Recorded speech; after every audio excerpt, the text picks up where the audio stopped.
Alright, this video is going to be a little bit more rough than usual. I'll try to sprinkle in some footage here and there if I can. Ignore the 5-knuckle shuffle cream and the sleeping dog. They're not important. What is important is that there was a new Square Enix press conference about Final Fantasy VII Rebirth. A lot of people were saying it was huge news, big news.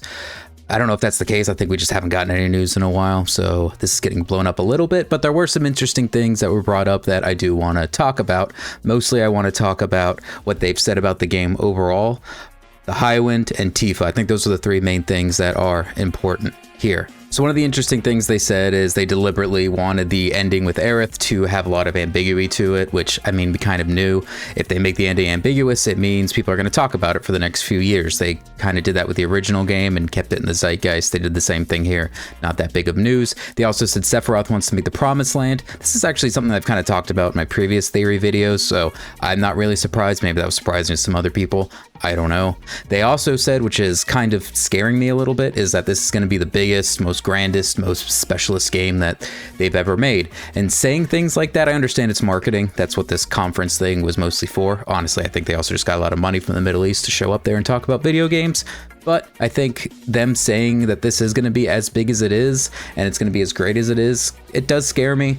The reason being is it's going to give fans even more higher impressions than that they would usually have, and their expectations are going to be much higher, which means people are going to just judge the game and be way more harsh on it. Kind of makes me a little nervous, but hey, Rebirth kind of blew everything away a little bit. I think the funniest things about Rebirth is people complain there's too much content in it, and the ending is a little confusing. Well, they deliberately made the ending confusing so idiots would talk about it because they didn't understand it. And if you're saying the game's too big and it's got too much content and is too pretty, it's probably a good thing, not a bad thing. It's not their fault that you decided to 100% the game and do everything. More on you. Take a lot of big, breathly intakes, don't I? Is that kind of annoying? Probably. So the Highwind, I think this is going to be super excited. I love the Highwind. The Highwind is almost like another character in Final Fantasy VII. It's basically becomes your home. It's Cid's favorite ship. It's his baby. It's his love. I love Cid, so I guess I love the Highwind too. When it comes to the Highwind, everyone's, expecting the same freedom, the same range that it gave you in the original game, letting you fly around the world, see everything. They say they're going to blow your mind with the Highwind, and it's going to do way more than you could possibly imagine. Where here's what I can imagine. So right now, what I'm kind of thinking when it comes to the Highwind is it's going to be a little bit twofold. One is going to be, obviously, you're going to use it for exploration. You're going to fly around the world map, get to see everything from a very grand scale.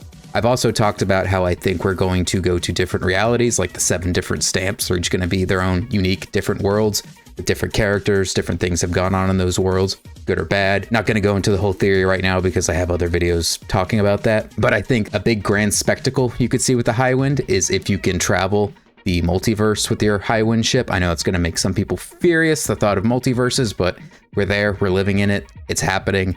Sucks to suck. So I think one of the big things that's going to look crazy is when you travel into a different world. You're going to be up high, viewing the whole world, seeing everything encompassing. Then you're going to switch to a different world, and then you're going to see the entire world map change in front of you, and you're going to see, wait a second, the gold saucer was over there. Now it looks completely different. It's destroyed. Oh, Midgar is Neo Midgar here. What happened here? And you're going to see these world areas just look radically different, and then you're going to see those and go, I need to go explore that. I need to go check it out. Kind of like what Rebirth did a little bit when you would see things in the distance and you want to run over there. It maybe didn't do it as much, but I think in this third game, that's something they're going to really double down on, and it's going to be you exploring a brand new world map that you've almost never seen before. And I know 7 different worlds, that sounds nuts, that sounds crazy. Well, they're putting our expectations too high, as I've already said, so now mine are too high, and I think we're going to get 7 world maps. So yeah, Highwind, it's going to be used for multidimensional travel, allow us to see all these different broken worlds. Going to be super fun. The second thing that I think is going to come with the Highwind is we're going to be using it way more integrated into battles, especially when we fight the weapons. I mean, they're essentially going to be kaijus. I think they really want to do giant kaiju fights, which is probably going to involve us hopping on and off the Highwind. The Highwind,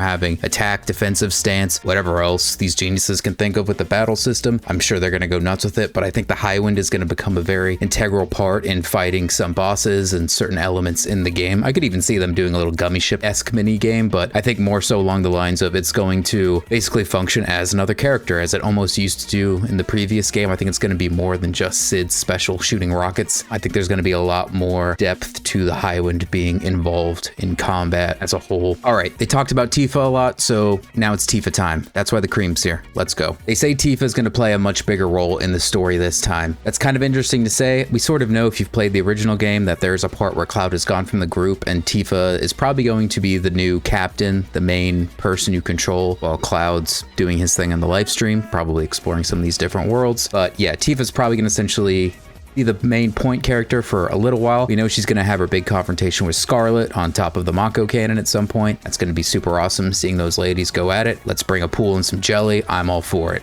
Tifa's also probably going to function as the person, hopefully. We're going to see her walk Cloud through his actual past, through the main events.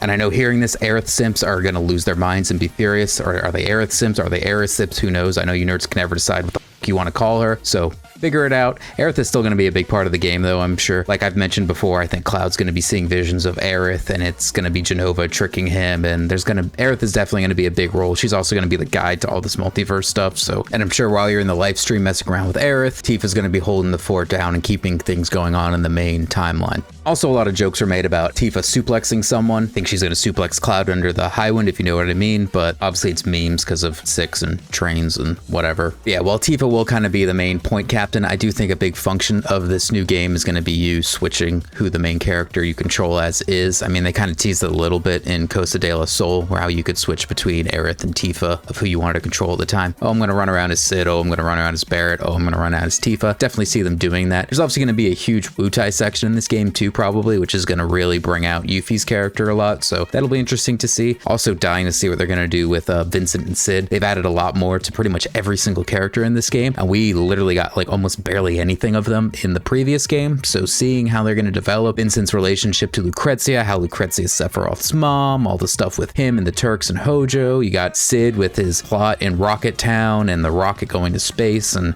how Palmer basically pooped on his plans and his dream of going to space. I mean, he didn't even talk about space once in Rebirth, so it's kind of interesting considering that was kind of like the big crux of his character in the previous games. Hopefully they didn't drop it, but I'm sure we're going to see it at some point. Yeah, that's kind of all I really have to say about everything. I mean, I think we just haven't had any news in a while, so this was like a nice big info dump and everyone got a little overly excited about it. Said some interesting things, but I don't think it was anything too crazy, honestly. Looking forward to hearing some new news. Allegedly the PC ports for 16 and this are supposed to be coming soon, but those are all rumors. I'm gonna wait till we actually see some facts. I know this was a little quicker, faster, more rough than the videos I usually make. Just kind of wanted to get it done and out there pretty quickly. Trying to get ready for Black Myth Wukong, so I'll have a review for that coming out.